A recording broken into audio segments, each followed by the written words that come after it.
scary stories. I am a 21-year-old male. It was July 4th, 2019. I live in Kansas in the United States. At the time, I worked as a corrections officer at a maximum security prison on the night shift. The cell house I was in charge of was the maximum general population. This is where murderers, rapists, and overall the worst of society were housed. Before work, I was doing the typical American 4th of July thing, grilling, blowing up fireworks, had a beer or two, having a great time with my now wife and family. My wife kept telling me I needed to just call in sick and take the day without pay. I said no, because we were a little behind on bills. I really wish I'd listened to her now. As the night went on, it came time for us to leave my mom's and for me to go home and get ready for work. I took my wife home and dropped her off, got ready, and left for work. My wife's car was broke down, so she was stuck at home for the night. As I drove to work, which was about an hour drive away, I watched the fireworks going off all around. It was sad. I never had to work on the 4th before. After I got to work and got all of my equipment, I got into my cell house. Business as usual. Inmates were showered and locked up. I got my night cleaning crew out so they could clean the rest of the cell house. And I met up with my partner for the night and we were briefed from the last shift. Fast forward about an hour into my shift. So it's now right around 12:30 a.m. Another officer came into the cell house. So now there is 3 of us. This happened often on night shift, as there was nothing to do except rounds every half hour or so.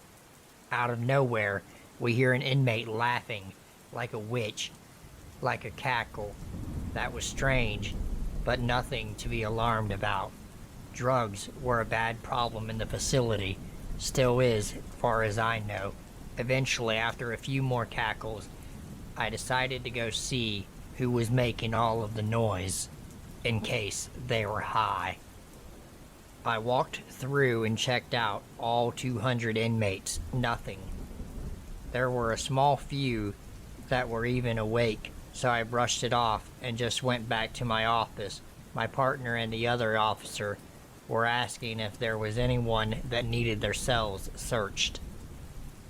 I couldn't think of anyone in particular suspected of having anything, so I went and checked out all of the cells again to see if I could get a whiff of smoke or see something. As I was walking on the second-story cell run, I found an inmate that was acting weird. He was in his bed, facing the wall, talking. This was also common as there were a lot of inmates with minor mental issues. I figured he was high because he turned and looked at me and told me to fuck off. I was going to leave him alone, but the disrespect made me change my mind. This is now 12:40 a.m., July 5th. I walk back to the office and tell the other 2 officers which cell he was in, and I wanted him searched. Cell 218. So, how the cell house is laid out is there are 100 cells per level. From the officer station, you can see the north side, first and second floor, but you can't see the south side unless you walk the 50 feet over to it. Picture the movie Shawshank Redemption type cell house, except instead of being able to look through and see cells across, you just see a wall. The cells are literally back to back. As the officers go to pull him out of his cell to search it, I went to the ground floor and was watching from below. I wanted to get the inmate on the ground level and not the second floor. All I had protecting me from going over the edge was a handrail. I noticed the inmate was taking forever to get out of his cell. He came out in shorts and a do-rag, which is weird because he wasn't fully clothed. Didn't even have sandals on, just shorts and a do-rag, yet took 5 minutes to get out. This made me incredibly nervous. The inmate was a 6-foot tall, 250-pound, muscle-bound dude. Definitely had size on us. So, from the ground, I holler at him and tell him to come down to the ground and that he could use the phone or check his email or his commissary. I knew something was up. He was watching them search his cell from the control panel box. This was alarming. They were in his cell. I was on the ground. He could have easily ambushed them. He would have made it to them before I could get up the stairs, so I tried to keep them safe. I went upstairs to the inmate. He was standing in the corner away against the handrails at the top of the stairs. He knew I was the officer in charge of the cell house, and he knew I was the one that saw him talking to himself. He asked me why I was having his cell searched. I lied and said, "It's nothing personal, man. I have a quota. I have to fill for cells searched in a night, and you were awake, so I choose you to have to search. It'll just take a second." He was uneasy. He was pacing. Something was wrong, and then I saw it. He had turned his head, and I saw in his do-rag the Samsung logo reflecting the cell house light. Shit. I knew there was going to be a problem as soon as I saw it. He had a cell phone. I called over the radio for 2 additional officers to come to me. The inmate didn't seem to notice I made the call. My supervisors responded saying 2 of them were on their way. Time is now 12:58 a.m. As soon as South and McCormick got up to me, I told the inmate to turn around and cuff him. South and McCormick were on the inmate's right side. I was in front of him. Why? He angrily asked. I refused to give him a reason at first. After a few minutes, I had enough. I told him, "Look, man, I can see the cell phone in your fucking do-rag. You know you're not supposed to have that in my goddamn prison." The inmate then gets a defeated look on his face, but fire in his eyes. His body relaxes, and he slowly reaches to retrieve the phone. But does he pull out the phone? Nope. He pulls out a 6-inch sharpened metal rod with ripped fabric wrapped around the bottom of the handle. Everything froze in me. I knew I was going to die. Everything starts moving again. I now have an inmate twice my size, charging me, thrusting quickly and repeatedly towards me. Oh shit! I immediately went into defensive mode, trying to grab his arm and disarm him. His wrist kept slipping. I couldn't keep a hold of it, but at least I managed to block his attempts at my lower abdomen. Suddenly, he aimed high and went for my chest. I felt it make contact. I had just been stabbed in the right part of my chest. "Spray him!" I yelled at the top of my lungs. McCormick sprayed him. South came up behind the inmate and grabbed him around his chest and pulled him backwards right as McCormick sprayed. I didn't realize it at the time, but the spray hit me, the inmate and South, as well as everyone near. I was able to turn and run away. I ran around the stair railing, past the panel box, and out onto the run of cells on the second story. I ran past a few cells and turned around to see he wasn't chasing me, but South was wrestling him to the ground while gagging on the spray, as was McCormick and I. Sheffield having heard the commotion, came running out of the cell, saw what was happening, and ran in to help. The inmate grabbed South by the vest and tried to throw him over the end of the landing, but South dropped to his knees before he went over. I grabbed my shoulder mic and screamed into it, "Level A response to Charlie 2 now!" Dispatch said something back, and I didn't hear it. I started to charge back to help save South. Before I could get away from the cell, I was in front of Collins, grabbed me from behind, and told me not to go. Due to the layout of the runs, I didn't see, but Sheffield grabbed the inmate from behind and body slammed him on his face and began cuffing him. Sheffield got covered in the spray as well due to the inmates being covered in it. As soon as Collins let go of me, I stood still and watched. Up the stairs came 4 more officers, the captain and a lieutenant. The lieutenant came and asked me what the fuck happened. I started to explain, and he cut me off after he saw blood coming out of my arm. After taking me out of the cell house, he made me lift my shirt because he saw the blood. He examined all of my wounds. He had me remove all of my equipment and hold paper towels to my arm.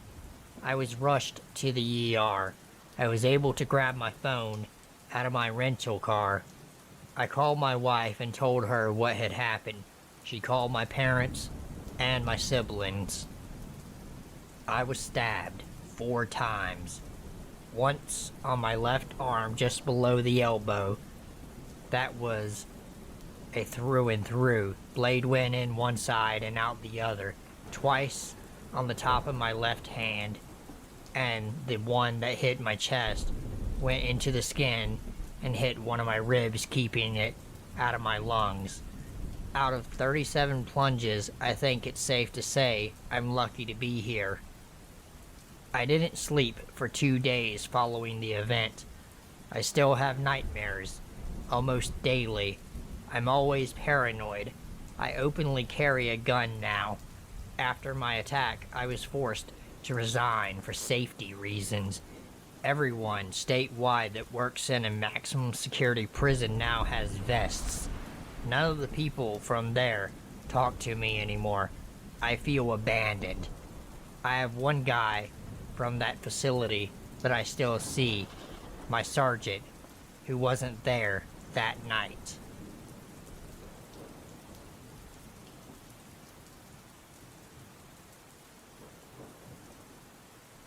This started back in 2015. During this time, a good friend of mine was working for a local chain restaurant, and one afternoon she invited me and another friend to come by for a St. Patty's Day drink after our shift at work. When we arrived, all was fun and dandy. She got us a couple of free drinks and everyone there was nice and respectful. Next thing I know, she comes over and points to a group of guys at the bar that were around my age, saying that they really want to say hi, so they asked me to come over. Let's just say this should have been my first red flag. But I was young and loved meeting new people and thought, hey, these guys look innocent enough. Fast forward a few months later, and me and my friend were now really close with this group of 3 guys, Alec, James, and Dan. We spent a ton of time together, always laughing and nothing awkward. These guys felt like brothers. A few weeks after this, Dan decided to profess his affection for me via Facebook Messenger. After politely telling him that I saw him more as a brother rather than a lover, he then decided to threaten me by saying that he would kill himself if I did not date him. I decided that it would be best if I took some space from this whole group. After a few weeks of ignoring messages and asking for space, I finally caved and decided to talk it out. Boy, was that a mistake. Alec and James slowly backed off and appreciated my space, and to this day I respect them for doing this while still being friends with Dan. On the other side of things, Dan continued to message me, telling me he missed me and that I was like a sister to him. The message became so persistent that even after multiple back and forths asking him to leave me alone, he still refused to acknowledge that I no longer wanted contact. It got to the extent that I had to block him on everything so that I would not receive texts, Instagram, DMs, and messages on all platforms. Then he decided to take it to the next level. Dan decided to change his phone number, not once, not twice, but 4 times, all so that he could message me. I could not believe the extent he would go to just to get me back as a friend, even after multiple threats that I would call the cops.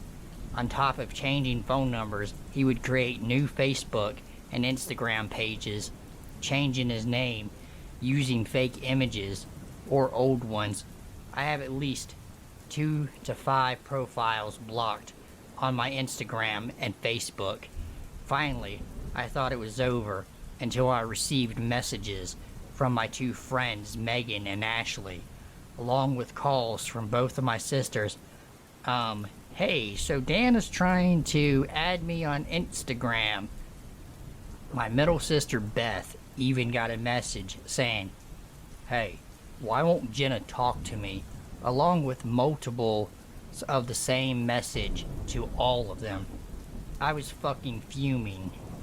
It's one thing to harass me, but now my family? Now I'm bringing it to my parents, who are not only scared for me, but scared he will show up at the house.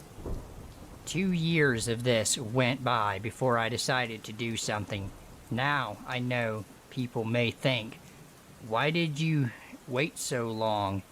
But it was really hard for me, and because I blocked and deleted so many messages, I didn't feel like I had the evidence to go to the police and file for harassment. In early 2016, I noticed a profile. It was old Facebook pictures of Dan, and all of his Facebook friends were young girls. I took a video of it and sent it to my sisters to warn them in case he tried to contact them. In 2016, I met my current boyfriend, Harrelson, my best friend and #1 fan. Luckily, during this time, Dan only tried to add me once on Instagram. I then deleted and never heard from him again. I assumed at this point he had found a girl or realized he needed help. In October of 2018, everything changed. A new guy started at my job who looked exactly like this guy. This was super triggering, so I texted Harrelson right away so he could help me calm down. Not even 2 minutes later, he goes, "Have you Googled Dan recently?" Which of course I hadn't, so of course I did. My jaw dropped. Daniel pleaded guilty last year to 1 count of coercion and or enticement of a minor. I started shaking. I couldn't believe my eyes. I had to look up 5+ articles to believe it. I couldn't process whether I was feeling guilty for not seeing this sooner or if I felt relief. I called my mom and cried. I couldn't process this. I spent so much of my life being mentally harassed by someone, and for some reason blamed myself for this happening. I saw this page. I filmed it. I could have done something. I could have prevented this. Daniel, sentenced to 11 years in federal prison. This is my letter to him. Dear Dan, how could you? How could you hurt so many people? This girl, her family, your family. I'm still in shock. I'm mad. You've done so much damage to so many good people. You've scared families, friends, co-workers. For what? You are lonely. I hope you enjoy being lonely forever. Enjoy the cold walls of your cell. They match your heart. I wish I could see you one more time. I want to look you in the fucking eyes. I want an answer. Why? Why did you make me feel scared? Why did you make this little girl believe you? Why?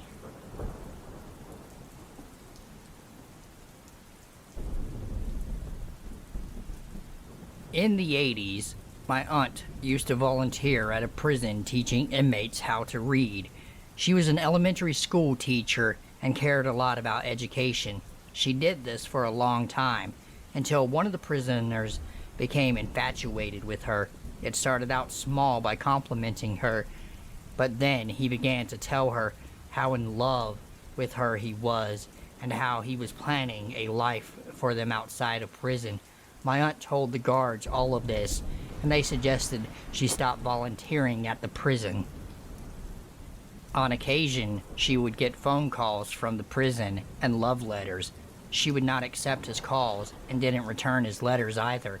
She went about her life ignoring him because he was behind bars and couldn't hurt her until he escaped from prison.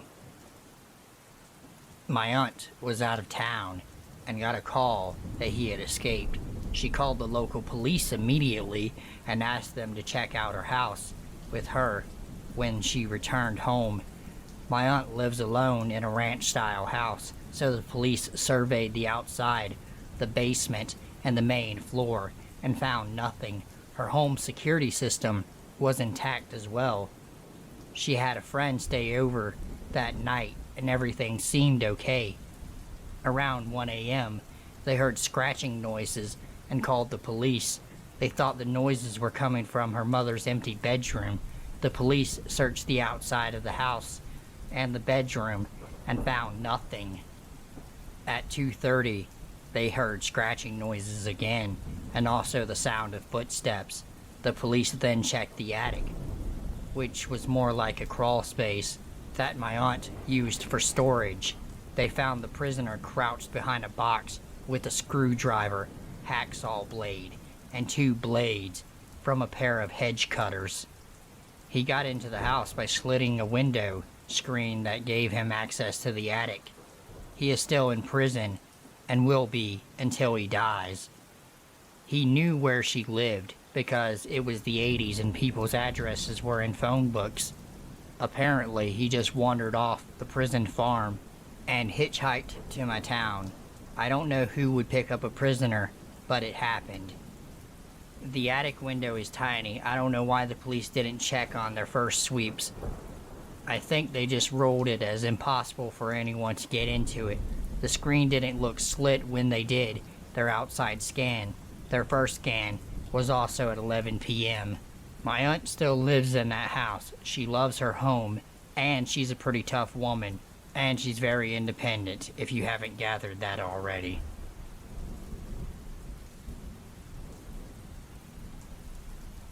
If you're new, go ahead and hit the like button and subscribe to my channel, as it really helps me out.